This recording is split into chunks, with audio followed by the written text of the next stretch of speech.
को बचा के रखे, ये पैसा मदरसे के काम आए, ये पैसा समाज के गरीब मिस्किन के काम आए, ये पैसा वक्ते जिहाद काम आए, ये पैसा मुसीबत और संकट की घड़ी में काम आए। जब सारा पैसा खाने पीने में उड़ा देगा, जब सारा पैसा मकान के पीछे उड़ा देगा, सारा पैसा रंग पेट में उड़ा देगा, और कल अगर कोई संकट समाज को आ गया तो बोलेगा मेरा पैसा खत्म हो गया, मैं मकरूज हो गया। कल समाज की 50 बेटी की शादी का सवाल आ गया, उनके बाप मर गए हैं, ये सारी बेटियां बस बेसहारा हैं, उनकी शादी कैसे होगी? पैसा को बचा के रख। वला तुबस्सिर तबसीरा, कुरान में आया है फजूल खर्ची मत करना, ज्यादा पैसे मकान में मत लगा, क्योंकि हर मकान को टूटना है, जलजले में तबाह हो जाना है। ज्यादा पैसे खाने कपड़े में मत लगा, हर बनने वाला कपड़ा पुराना हो जाना है, हर खाने वाली चीज को पखाना बन के निकल जाना है। तो इतना ही खा जिससे तू जिंदा रह सके, इतना ही पहन जिससे कि तेरा सत्र छुप सके, उतना ही मकान बना जिस मकान में तू सर छुपा सके, सर्दी गर्मी बरसात से तेरा सर छुप सके। मकान का मुकाबला तेरा मकसद हयात नहीं है, खाने का मुकाबला तेरा मकसद हयात नहीं है। तेरा मकसद हयात अल्लाह की इबादत करना है, अल्लाह के बंदों की मदद करना है, मरने के बाद खुदा की जन्नत में जाना है, यही तेरा मकसद हयात है। बाकी जो कुछ भी है, जिंदा रहने के लिए खाना जरूरी है, जिंदा रहने के लिए पहनना जरूरी है, जिंदा रहने के लिए घर जरूरी है, ना कि घर का मुकाबला जिंदगी का मकसद है। आज लोगों ने नेकी का मुकाबला छोड़ दिया, तकवा का मुकाबला छोड़ दिया। वह सजदा कर रहा है 5 वक्त, मैं तहज्जुद भी पढ़ूंगा, वह खैरात करता है, मैं उससे बढ़ के खैरात करूंगा। वह कुर्बानी 2 कर रहा है, मैं 4 गौ से पाक ख्वाजा करीमत आला हज़रत के नाम पे करूंगा। मुझको अल्लाह ने माल दिया है, मैं अपने माँ बाप की तरफ से कुर्बानी करूंगा, अपनी तरफ से जो वाजिब है वो तो करूंगा ही। उन्होंने 10 लाख दिए हैं मस्जिद में, मैं 20 लाख दे दूंगा। उन्होंने 10 लाख मदरसे में दिए हैं, मैं 50 लाख दे दूंगा। जब माल बचेगा तब न देगा। यहाँ तो घर में इंटीरियर डेकोरेशन करके कंगाल हो गए, यहाँ तो साफ गाड़ी खरीद के किस्त पे कंगाल हो गए, यहाँ तो बेटी की एक शादी की 25 साल तक के लिए अब कंगाल बन गए। 25 साल तक कमाएंगे तब दूसरी बेटी की शादी होगी। इस तरीके से आज हम कंगाल हो गए, जबकि मॉडल हमारे लिए क्या है? घर सिंपल रहे, खाना सिंपल रहे, कपड़ा सिंपल रहे। हाँ, मेहमान कोई दरवाजे पे आ जाए तो फिर तुम अपने हस्बे वुसअत दस्तरखान कुशादा कर दे, अपने हिसाब से खूब मेहमान का आओ भगत कर, एक दिन तक मेहमान की खूब तासीब कर, एक दिन खूब मेहमान की इज्जत कर। यह हाल इमाम आली मकाम से हमने जाना है। अपने घर में सिंपल खाना है, जौ की सूखी रोटी खाना है, कभी कभी कई दिन तक फाका रहना है। लेकिन एक मेहमान आ गया देहात से, वो आने के कहा अमीरुल मोमिनीन कहाँ है? ऐन अमीरुल मोमिनीन? कहा इमाम आली मकाम ने कि वो कहीं गए होंगे किसी मसले को देखने के लिए। आप कहाँ से आए हो? कहा मैं देहात से आया हो। कहा अब तो तुम हमारे मेहमान हो गए। मेहमान के लिए थोड़ी देर के बाद शानदार दस्तरखान बिछाया, जबरदस्त खाने का इंतजाम किया। वह मेहमान क्या कहता है कि जरा आप इजाजत दे दें। तो एक फकीर वहां मस्जिद के दरवाजे पर बैठा है, वह बिल्कुल अपने झोले से सूखी रोटी निकाल के पानी में भिगा के खा रहा है। अगर आपकी इजाजत हो ये अच्छा खाना मैं उसको भी मैं शरीक कर लूं। इमाम आली मकाम इमाम हुसैन क्या कह रहे हैं? तुम जिसको फकीर कह रहे हो वह फकीर नहीं है, वह तो वही अमीरुल मोमिनीन है जिसकी जुस्तजू में तू आया है। अमीरुल मोमिनीन कभी ये खाना नहीं खाएंगे, यानी नाने शहीर पर मदारी कुव्वत हैदरी है। हजरत मौला अली की ताकत का इन्हिसार जौ की सूखी रोटी पे है। आज भी कौमे मुस्लिम जब तक जौ की रोटी खाती थी, सिंपल रहती थी, एक मुसलमान हजारों काफिरों को हराने के लिए काफी होता था। इनकी दहशत काफिरों के दिल में थी, इनकी हैबत अल्लाह ने मुशरिकों के दिल में दिया था। आज मुसलमानों के दिलों से काफिरों के दिलों में जो मुसलमानों की हैबत, उस हैबत को अल्लाह ने निकाल दिया है। वह डर और खौफ जो था उसको निकाल दिया, वह रौब और दबदबा को निकाल दिया है। यही वजह है कि सबकी जबान आज बेलगाम हो गई है। कोई वली के खिलाफ, कोई रसूल के खिलाफ, कोई शहीद के खिलाफ, कोई मौलाना के खिलाफ, कोई मस्जिद के खिलाफ, कोई खानका के खिलाफ, यानी सारे लोग इस चीज हमारे मुखालिफ हो गए और तरह तरह की जबान इस्तेमाल कर रहे हैं। क्यों? उनके दिल से मेरी हैबत निकल गई है। और अल्लाह ने क्या फरमाया, और अल्लाह के रसूल ने क्या फरमाया, एक वक्त ऐसा आएगा कि जिस तरह दुनिया की सारी कौमें, जिस तरह दस्तरखान पे लोग खाने के लिए दूसरे को बुलाते हैं, उसी तरह दुनिया की सारी कौमें मुसलमानों को निगलने के लिए एक दूसरे को आवाज देंगी। कैसे आवाज देंगी? कमा तदा अल अकलतु इला कसअतिहा, यानी दुनिया की कौमें मुसलमानों को खाने के लिए उसी तरह एक दूसरे को आवाज देंगी जिस तरह दस्तरखान पर लोग खाने वालों को आवाज देते हैं और सारे लोग दस्तरखान पे टूट पड़ते हैं। पूछ साहबे कराम ने कहा सरकार व मिन किल्लतिन नहनु यौमइज़िन, क्या आज हम कलील तादाद में होंगे, हम कम होंगे कि यह लोग हमें खाने के लिए एक दूसरे को आवाज देंगे? हुजूर कहते हैं नहीं, बल अंतुम कसीर, यानी तुम उस दिन बहुत ज्यादा रहोगे, थोड़े नहीं ज्यादा रहोगे, तुम्हारी तादाद बहुत ज्यादा होगी। वलाकिन्नकुम गुसाउन का गुसाई सैल, यानी लेकिन तुम्हारी हैसियत सैलाब के जमाने में जिस तरह पानी पर एक झाग बहता हो, पानी पर घास बहती हो, उसी बहने वाली पहली घास की तरह तेरी हैसियत हो जाएगी, यानी तुम्हारा सारा वजन घट जाएगा, तुम हल्के फुल्के घास पत्ते की तरह हो जाओगे। क्यों हो जाओगे, किस वजह से हो जाओगे? अल्लाह के रसूल फरमाते हैं, अल्लाह के रसूल फरमाते हैं वला यनज़अन्ना मिन सुदूरि अदुव्विकुमुल महाबत मिनकुम, मुस्तफ़ा कहते हैं तुम्हारे दुश्मनों के दिलों में जो तेरी हैबत है कि तू रहता है 10 मगर उन पर दिखाई पड़ता है 100, तू रहता है 100 उनको दिखाई पड़ते हैं 1000, तू रहता है 1000 उनको दिखाई पड़ते हैं 10,000। ये जो हैबत है, ये हैबत काफिरों के दिल से अल्लाह निकाल देगा।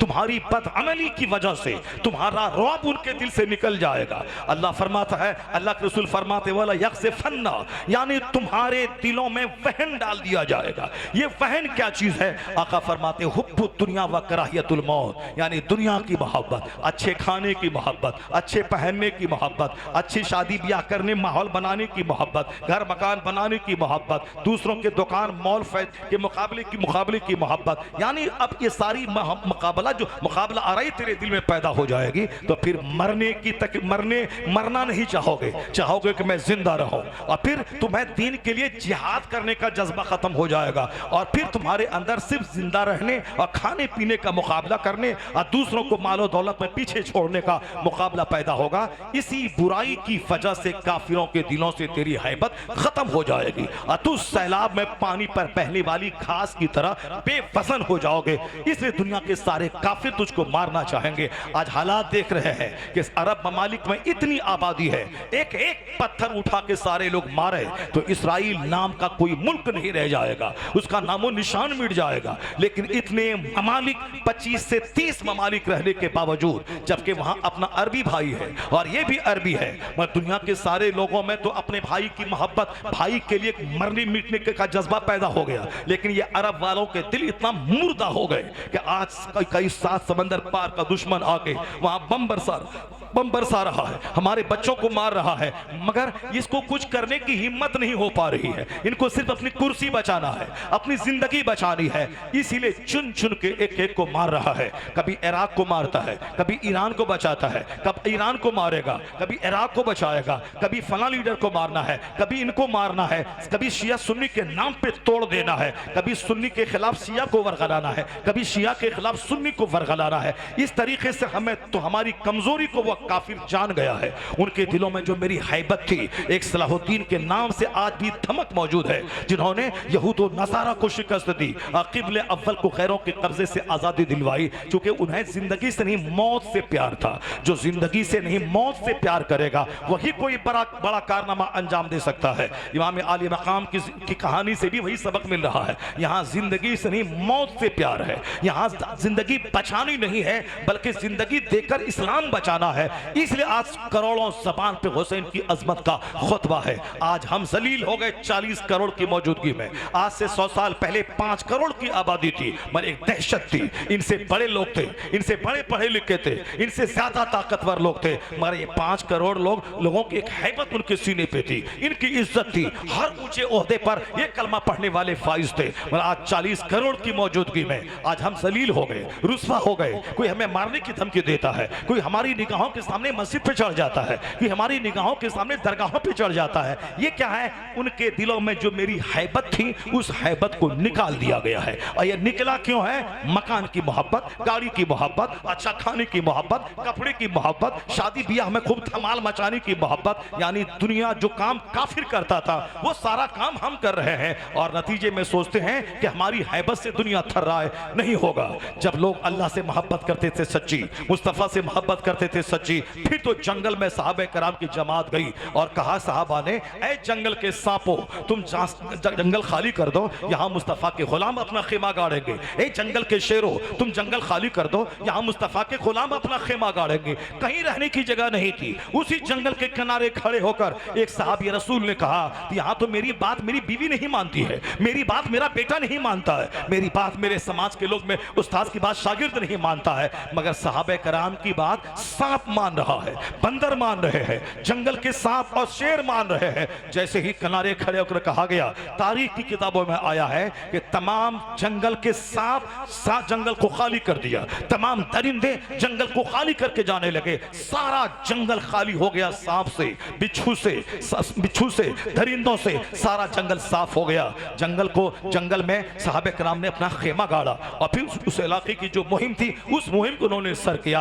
आज हम अल्लाह की बात नहीं मानते हैं, इसलिए मेरी बीवी मेरी बात नहीं मानती। आज हम मुस्तफ़ा की बात नहीं मानते हैं, इसलिए मेरा बेटा मुझको आंख दिखला रहा है। उन बेटे के दिल में जो बाप की हैबत थी वो निकल गई, बीवी के दिल में जो शौहर की हैबत थी वो निकल गई। यह हैबत निकली कैसे? जो अल्लाह रसूल की बात नहीं मानेगा उसकी बात उसकी बकरी भी नहीं मानेगी, उसका घोड़ा भी नहीं मानेगा, उसके नौकर गुलाम भी नहीं मानेंगे, उसकी बीवी उसके बच्चे नहीं मानेंगे। कि मोहम्मद से वफा तूने तो हम तेरे हैं, ये जहां चीज है क्या लहो कलम तेरे हैं। बात मान मुस्तफा की, बात मान मुस्तफा के अहले बैत की, बात मान मुस्तफा के सहाबा की। ये बीवी क्या है? बकरी भी तेरी बात मानेगी, शेर भी तेरी बात मानेगा। यानी जब अब बंदा खुदा की बात मानता है, मुस्तफा की बात मानता है, तो अल्लाह रब्बुल इज्जत काफिरों के दिलों में हैबत डाल देता है। ये दुनिया चंद दिनों की है, हम सिर्फ खाने पीने नहीं पैदा हुए हैं, बल्कि कोई बड़ा काम करने पैदा हुए हैं। वह काम जो मेरी नस्लों के लिए मार्गदर्शक हो, वह काम जो हमारी आने वाली सोसाइटी के लिए मार्गदर्शक हो, कि लोग याद करें कि फला ने जिंदगी गुजारी है, उस जिंदगी से हौसला मिला है, जो दुश्मनों के बीच में हिम्मत नहीं हारा है, जो हराम का 1 करोड़ रुपया त्याग दिया है और हलाल का 1 रुपया चुन लिया है। वो समाज के लिए मॉडल बन जाइए, उसूल की जिंदगी गुजारिए। इमाम हुसैन ने उसूल की जिंदगी गुजारी है, मैदान करबला में उसूल को दिखलाया है। मक्का से मदीना से चल के उन्होंने एक आइडियोलॉजी अब उनकी निगाहों के सामने थी। यही वजह है कि आज 1400 साल गुजर गए मगर हुसैन की अजमत पे कोई फर्क नहीं आया है। करोड़ों जबान पे हुसैन का चर्चा, अपने बेगाने हुसैन को अपने लिए मॉडल मान रहे हैं। जो काम करोड़ों लोग नहीं कर सकते हैं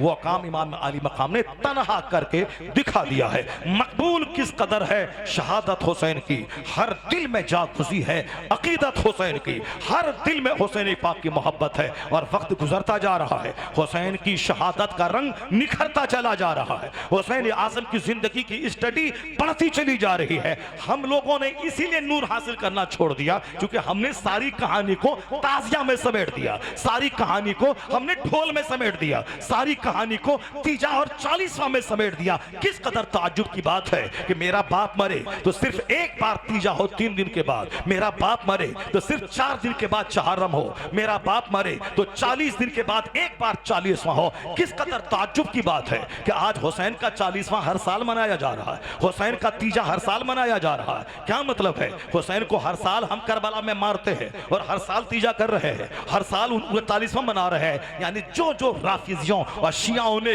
गढ़ के हमको दे दिया, हमने सब कुछ स्वीकार कर लिया, हमने सब कबूल कर लिया, नहीं देखा उसके पीछे हिकमत क्या है। राफिजियों का माहौल बढ़ता चला गया। हुसैन आजम को फर्जी करबला में हर मुहर्रम की 10 तारीख को दफन करना और हर 3 दिन के बाद तीजा करना, हुसैन आजम तीजा की कहानी है, हुसैन आजम 40वां की कहानी है, हुसैन आजम हर साल करबला फर्जी करबला में दफनाने की कहानी है। तीजा करे वो जिसका हुसैन मर गया हो, 40वां करे वो जिसका हुसैन मर गया हो, सीना पीटे वो जिसका हुसैन मर गया हो, सर के बाल नोचे वो जिसका हुसैन मर गया हो, जख्मी करे सीना को वो जिसका हुसैन मर गया हो। सुन्नी मातम नहीं करता क्योंकि सुन्नियों का हुसैन जिंदा है, वो अल्लाह की राह में शहीद हो गए, हुसैन जिंदा है। तो जिंदा का तीजा कैसा, जिंदा का 40वां कैसा, जिंदा का चहारम कैसा? तो हुसैन हमारा जिंदा है, हुसैन से हम नूर हासिल करते हैं, न कि मातम करके औरतों की तरह अपनी जिंदगी तबाह बर्बाद करते हैं। हुसैन हमारा जिंदा है, उनका हर काम जिंदा है, इसलिए उनकी रोशनी जिंदा है। मुबारक हो सुन्नी जो तीजा नहीं करता, हुसैन की जिंदगी से रोशनी हासिल करता। क्या क्या तमाशा है, क्या क्या क्या तमाशा है। कोई इसके खिलाफ नहीं बोल रहे हैं। कोई साहब बोल शिया ने कहा तीजा तो तीजा कर रहे हैं, शिया ने कहा 40वां तो 40वां कर रहे हैं। 40वां मुर्दे का होता है, तीजा मुर्दे का होता है। हमारा हुसैन जिंदा है, हमारा हुसैन पहले भी जिंदा था, आज तो ज्यादा जिंदा है, क्योंकि जब से वो खुदा की राह में कट गए, उनकी गर्दन कट गई, हुसैन को ऐसी जिंदगी मिली कि हमेशा के लिए हुसैन जिंदा हो गए, हुसैन जिंदा हो गए। इसीलिए ना आज करोड़ों ज़बान पे हुसैन का नाम, मस्जिदों मेहराब पे हुसैन का नाम, दरसगाहों में हुसैन का नाम, खानकाहों में हुसैन का नाम, मस्जिदों में हुसैन का नाम, हर महफिल में हुसैन का नाम। हुसैन का नाम लेते हैं मुसीबतों में जीने का शऊर मिल जाता है। हुसैन का नाम लेते हैं नस्लें मुस्कुराने लगती है। हुसैन का नाम लेते हैं जवानी की रमक पैदा हो जाती है। तीजा नहीं, 40वां नहीं, ढोल ढाल नहीं, बरसी नहीं, फर्जी इमामबाड़ा नहीं, फर्जी करबला नहीं, ये सारी कहानी राफिजियों की कहानी है। हमें हुसैन के सब्र को देखना है, हुसैन की इस्तिकामत को देखना है, हुसैन की स्टेबिलिटी को देखना है, हुसैन की कुर्बानी को देखना है, हुसैन के बाल बच्चा की लुटाने को देखना है, हुसैन के सजदे को देखना है, हुसैन की बेटियों का पर्दा देखना है, हुसैन आजम के 25 हज को देखना है, हुसैन आजम का हम एका के हक इब्ताले बातिल का जज्बा देखना है। यानी हर हर कदम पे जिंदगी में जिससे लाइट मिलता है वो हुसैन की जिंदगी है। सच्चा हुसैनी बन, बातिल से दब के मत रह, बातिल के सामने दब के रहना यह जिंदगी का अपमान है, यह जिंदगी की तौहीन है। जो सच्चा हुसैनी होगा वो घर में रहेगा तो हुसैनी रहेगा, जालिमों के बीच में रहेगा तो हुसैनी रहेगा, गर्दन कटे या कटे ईमान की दौलत हाथ से जाने नहीं देगा। सच्चा हुसैनी वो होगा अपने बाल बच्चों को हुसैनी बनाए, वरना एक डीएम बनने के शौक में जहर खा के मर रहा है, इंजीनियर बनने के शौक में फांसी के फंदे पे लटक रहा है। उनको बता दे यह जिंदगी फांसी की नजर करने की चीज नहीं है, यह जिंदगी खुदा के दीन के नजर करने की चीज है। यह जिंदगी शहीद होने के लिए, मरना तो सबको है ही, मगर सबसे आला किस्म की मौत वो है जो अल्लाह के नाम पे आ जाए। बाथरूम में सब लोग मरते हैं, कि लेटरिन रूम में सब लोग मरते हैं, खेत में सब लोग मर रहे हैं, चौराहे पे सब लोग मर रहे हैं, शादी की महफिल में सब लोग मर रहे हैं, मगर आला किस्म की मौत है शहादत की मौत, मर जाना, अल्लाह के नाम पे गर्दन कट जाना। मस्जिद में मौत आ जाए, मुसल्ले पे मौत आ जाए, हालत सजदा में मौत आ जाए, तवाइफ के कोठे पे तो मौत दुनियादारों को आती है, मगर मस्जिद के मुसल्ले पे मौत अल्लाह अपने मखसूस बंदों को देता है। दुनिया दुनिया करते करते मौत सबको आती है, मगर अल्लाह अल्लाह करते हुए मौत अल्लाह के नेक बंदों को आती है। तो हुसैन की जिंदगी पे मैं मातम नहीं करता, मैं आंसू नहीं बहाता, मैं रोता धारता नहीं, मैं अपने सीने को नहीं कूटता, बल्कि हुसैन की शहादत पे हमें नाज है कि दुनिया के करोड़ों लोग जहां अपने खेत खलियान में जान देते हैं, वहां मेरा इमाम आली मकाम इतना ऊंचा इमाम है कि जिनको मौत घर में नहीं आई, हालत सजदा में शहादत की मौत आ गई है। यानी जिसकी मौत लाजवाब है, जिनकी मौत नहीं शहादत लाजवाब है, हालत सजदा में जिसकी गर्दन कटी हो, तो हुसैन आजम का सजदा हमारे लिए फख्र की बात है। हुसैन आजम इमाम हो तो ऐसा, बहादुर हो तो ऐसा, वीर हो तो ऐसा। हम काला कपड़ा पहन के सोग नहीं मनाते, हम बाल नोच के सोग नहीं मनाते, सोग किसका? हमें तो हुसैन की कुर्बानी पे नाज है। इमाम हो तो ऐसा, वीर हो तो ऐसा, बहादुर हो तो ऐसा, हमें हुसैन की कुर्बानी पे नाज है। इसलिए हम मुहर्रम की 10 तारीख को हुसैन की शुजाअत का चर्चा करते हैं, उनकी बहादुरी का जिक्र करते हैं, अहले बैत अतहार की फजीलत का जिक्र करते हैं, उनके सब्र का जिक्र करते हैं, उनकी कुर्बानी का चर्चा करते हैं। यानी दुनिया इस्लाम को, दुनिया इंसानियत को हुसैन की शहादत पे नाज है कि वीर हो तो ऐसा, हम यजीदी नहीं हैं, हम हुसैनी हैं, हम हुसैन आजम के गुलाम हैं। यहाँ मातम के लिए कोई जगह नहीं, काला कपड़ा पहनने के लिए कोई जगह नहीं। मुहर्रम की पहली तारीख से लेकर 10 तारीख तक काला कपड़ा पहने वो जो राफिजी है, लाल कपड़ा पहने वो जो हुसैन की शहादत पे, हुसैन की शहादत को, हुसैन की कुर्बानी को वो अपने लिए खुशी का मौका समझ रहा है। और फिर हरा कपड़ा पहने वो जो बिदअती है, तरह तरह की बातों को तराश के खराश के अपने लिए जहालत के गड्ढे में गिरा दिया है। हुसैन का चाहने वाला इन दिनों में न काला पहनेगा, न लाल पहनेगा, न हरा पहनेगा, बल्कि सफेद पहनेगा। सफेद कपड़ा अमन की अलामत है, सफेद कपड़ा पीस की अलामत है। हुसैन आजम जुल्म मिटाया है, हुसैन आजम अदल इंसाफ का झंडा लहराया है, हुसैन आजम अहंकारी का गुरूर तोड़ा है, हुसैन आजम एक जालिम के जुल्म का देना तोड़ा है। इसलिए हुसैन हमारे लिए एक जबरदस्त प्रतीक का नाम है, अमन और अदल और इंसाफ के अलम बरदार का नाम है। तो अलम का अलम बरदार सियाह कपड़ा पहन के सोग नहीं मनाता, बल्कि सफेद कपड़ा पहन के दुनिया को दावत अमन देता है, दुनिया को दावत इंसाफ देता है, दुनिया को दावत अदल देता है। अब जरा जिंदगी का 2-4 चैप्टर में खोल के बताता हूं। बहुत बातें तो बहुत सारी हो सकती हैं, लेकिन सिर्फ 2 या 3 बातें आप जान लें जो इमाम आली मकाम की जिंदगी से हमारे लिए प्रकाश वाहक, रोशनी का भंडार बन के जो बातें मेरा इस्तेकबाल कर रही हैं। हुसैन आजम ने अपनी जिंदगी से प्रैक्टिकल में इस्लाम कैसे समझाया है। सबसे बड़े सजदा करने वाले हुसैन, 25 हज पैदल करने वाले हुसैन और अखलाक का मुजाहरा करने वाले हुसैन, उमर फारूक आजम, उस्मान गनी और अपने बाप मौला अली की फौज में शामिल होकर इस्लाम की खातिर लड़ने वाले हुसैन, यानी सारी क्वालिटी मौजूद है। नमाजी भी है, सखावत भी है, फयाजी भी है, मेहमान नवाजी भी है। इमाम आली मकाम ने मेहमान नवाजी करके बता दिया। एक बंदा नमाज अपने हिसाब से शरीयत के खिलाफ, शरीयत के उसूल के खिलाफ पढ़ा, अगर हम होते तो कह देते हाय तुम्हारी नमाज नहीं हुई, तुमने सजदा ऐसे किया, तुमने वुजू ऐसे किया, तुमने हाथ ऐसे रखा। तो नमाज का तरीका है कि आदमी वुजू कायदे से करे, पूरा चेहरा धोए, कोहनियों समेत हाथ धोए, पूरे सर का मसह करे, टखनों समेत पूरे पांव को मलमल के धोए। नमाज के लिए खड़ा हो तो हथेली बिल्कुल किबला की तरफ रहे, ये दोनों अंगूठा कान से लगा हुआ रहे, हथेली किबला की तरफ रहे। यहाँ पढ़े लिखे लोग भी ऐसे करते हैं, यानी हथेली को कान की तरफ रखते हैं। पढ़ा लिखा आदमी भी बिल्कुल मुर्तादिली के साथ नमाज पढ़ते हैं, बल्कि होना चाहिए चुस्त और तंदुरुस्त, हाकिमुल हाकिमीन के बारगाह में हाजिर होकर ये नमाज पढ़ रहा है तो बिल्कुल हथेली किबला की तरफ रहे या दोनों अंगूठा कान के लौ से लगा हुआ रहे। उसके बाद अल्लाह अकबर कहता हुआ नाफ के नीचे मजबूती से हाथ बांध ले, और फिर जब खड़ा होकर क़िरात करे तो सजदे की जगह पे नजर रखे, जब रुकू में जाए पांव पे नजर रखे। बहुत सारा आदमी रुकू करता है तो निगाह सजदे की जगह पे रखता है और ऐसे करने लगता है, यानी नमाज पढ़ने का कोई ढंग तरीका नहीं है। हम लोग उसे डांटते हैं, कैसे तू करता है? हालत सजदा में नाक पे नजर रख, हालत रुकू में पांव पे नजर रख, हालत क़याम में सजदे पे नजर रख, हालत क़ऊद में गोद पे नजर रख। जब सलाम का तो कांधे को देख, इधर पूरा शुमाल और जुनूब मत देखा कर, अपने कांधे के फरिश्ते को सलाम करने की नीयत कर ले, जो इस तरफ नमाजी उसको सलाम करने की नीयत कर ले। मगर यहाँ साहब ऐसे कोई आसमान तक रहा है, कोई उधर तक रहा है। इमाम आली मकाम के सामने एक बंदा इसी टाइप की नमाज अदा की, आपने उससे ये नहीं कहा कि तेरा सजदा गलत हो गया, तेरा ऐसा काम गलत हो गया,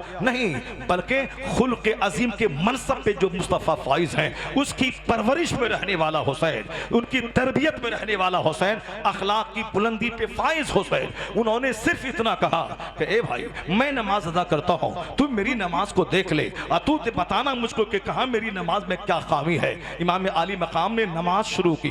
अब वह बंदा इमाम आली मकाम के नमाज को देखता रहा, वो अपनी सारी खामी पे उसकी नजर चली गई। इमाम आली मकाम ये अपनी खामी उनसे क्या दिखलाएंगे, वो बंदा समझ गया। इमाम आली मकाम की नसीहत करने का अंदाज इतना पुरतासीर था कि उन्होंने अपनी सारी कमी की इस्लाह कर ली। यह है अखलाक के धनी हुसैन, जो अमरे बिल मारूफ अपने किरदार की रोशनी में और हुस्न अखलाक से कर रहे हैं। और सबसे बड़ा हुस्न अखलाक का मुजाहरा करने वाला, सबसे बड़ा सखी, हम लोगों को 10 रुपए देने में दिल दुखता है। इमाम आली मकाम ने जिंदगी में 3 बार हिसाब किया, अपने माल का अगर 1 करोड़ है, 50 लाख खुदा की राह में खैरात कर दिया। अगर 1 लाख दिरहम है तो 50,000 दिरहम खुदा की राह में, निस्फ माल अल्लाह की राह में खैरात कर दिया। कभी कभी खैरात करने का जज्बा रखिए, 1 करोड़ है तो 50 लाख नहीं, कम से कम 1 लाख रुपए में खैरात कर दो। वह ज़कात तो निकले अपनी जगह, कुर्बानी हो अपनी जगह, सदक़े फित्र निकले अपनी जगह, मगर कभी कभी खुदा को खुश करने के लिए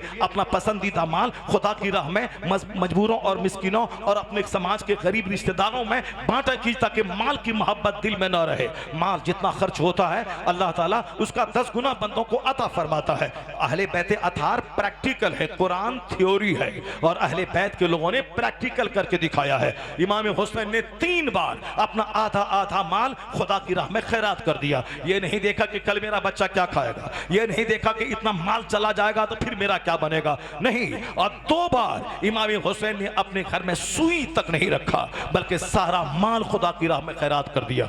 1 सुई तक घर में नहीं रखा, हिसाब लगाया कितना पैसा मेरे पास हो सकता है, और सारा माल खुदा की राह में खैरात कर दिया। कुरान कहता है लन तनालुल बिर्रा हत्ता तुनफिकू मिम्मा तुहिब्बून, तुम नेकी को नहीं पहुंच पाओगे जब तक कि पसंदीदा चीजों को खुदा की राह में खैरात न करो। ऐसे फाड़ा मारा, वैसे लाठी मारा, वैसे बरछा मारा, वैसे इतने हजारों को मारा। ये सारी दास्तान बचपन से सुनते आ रहे हैं। पता चला मैदान करबला में दुश्मनों की फौज के जितने लोग मारे गए थे उसमें से मोतबर जराए से रिवायत है कि बमुश्किल तमाम 800 लोग दुश्मन के मारे गए थे। और हजरत इमाम आली मकाम की तरफ के लोग जितने शहीद हुए थे इसमें कहते हैं 70 या 72 अफराद शहादत का जाम पिए थे। और उधर बमुश्किल तमाम 1000 से नीचे ही लोग मरे थे उन जालिमों के। लेकिन यहां इस तरह से बातें बयान की जाती है कि साहब हबीब बिन मुजाहिर ने दस्त संभाला और सफों की सफें उलट दिया, यानी 2-4 हजार इधर मार दिया, उधर से साहब हजरत हुर तलवार लेके मैदान में उतरे, उन्होंने दुश्मनों को खीरे मूली की तरह काट दिया, उधर से 5000 लोगों को मार दिया। इमाम आली मकाम आखिर में मैदान में आए, उन्होंने अमामा बांधा, हाथ में तलवार ली, मैदान में कूदे, सफों की सफों को उलट दिया, यानी हजारों आदमी को मार दिया। जबकि तारीख से पता चलता है बमुश्किल तमाम 1000 के लोग दुश्मन काटे गए होंगे। और इधर मेरे इमाम की तरफ 70 अफराद या 72 अफराद इन्होंने शहादत का जाम पिया है। मगर बयान करने का अंदाज देखें कैसा है। सफों को उलट दिया, हजारों को मार दिया, लाखों को काट दिया, हजारों को उलट दिया। ये सारी बातें बयान करने की नहीं है। बयान करने की चीज है कि इमाम हुसैन जैसा सखी कोई नहीं, इमाम हुसैन जैसा आबिद कोई नहीं, इमाम हुसैन जैसा हाजी कोई नहीं, इमाम हुसैन जैसा अमरे बिल मारूफ करने वाला कोई नहीं, इमाम हुसैन जैसा भूखा रहने वाला कोई नहीं, इमाम हुसैन जैसा रोजा रखने वाला कोई नहीं। ये सारी जिंदगी नेकियों से इबारत थी। तो अल्लाह ने जिंदगी का आखिरी दिन ऐसे हालात पैदा कर दिए कि शहादत का मर्तबा भी अल्लाह ने हुसैन को अता फरमा दिया। इतनी सारी क्वालिटीज तो थी, तो एक क्वालिटी क्यों कम रहे? तो शहादत का मर्तबा भी अल्लाह ने हुसैन को अता फरमा दिया ताकि दुनिया को हुसैन की जिंदगी से अनवार तजलियात की किरणें मिलती रहे। कहने वाला कहता था देना है खुद खुदा को शहादत का मर्तबा, वरना खुदा न करता हिफाजत हुसैन की। अगर अल्लाह चाहता तो हुसैन को करबला से आसमान पर उठा लेता, अगर अल्लाह चाहता तो हुसैन को उन दुश्मनों की निगाहों से गायब कर देता। बेशुमार तारीखें मिलती है, बहुत सारे अल्लाह के वली हुसैन आजम की औलाद में से जाफर सादिक है,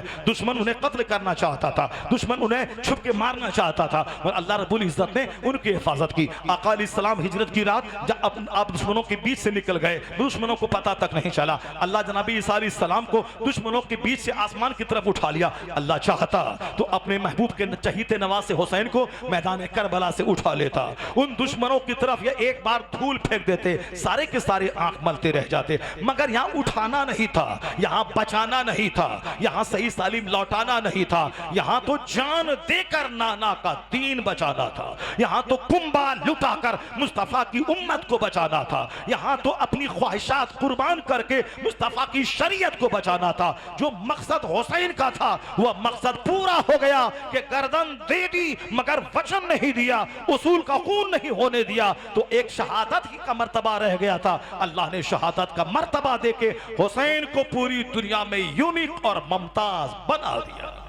देना था खुद खुदा को शहादत का मर्तबा, वरना खुदा ना करता हिफाजत हुसैन की। मकबूल किस कदर है शहादत हुसैन की, हर दिल में जागुजी है अकीदत हुसैन की। इमाम आली मकाम रज़ी अल्लाह तआला अन्हो मेहमान नवाज लाजवाब, आपने देख लिया, सखी लाजवाब, 2 बार सारा माल खुदा की राह में खैरात कर दिया। क्या मत उसके बाद कंगाल हो गए? नहीं, वादा है वमन यतवक्कल अलल्लाह फहुव हस्बुह, जो अल्लाह पे भरोसा करता है अल्लाह उसके लिए काफी होता है। जो अल्लाह से डरता है मुत्तकी बनता है, अल्लाह मुश्किल से निकलने का रास्ता पैदा फरमा देता है। वयरज़ुक़हु मिन हैसु ला यहतसिब, वहां से अल्लाह रोजी देता है जहां से बंदा सोच नहीं सकता है। आज हमारा दिल छोटा हो गया, आज हमारी सोच छोटी हो गई, आज हम पैसे को दांत से पकड़ पकड़ के रखते हैं।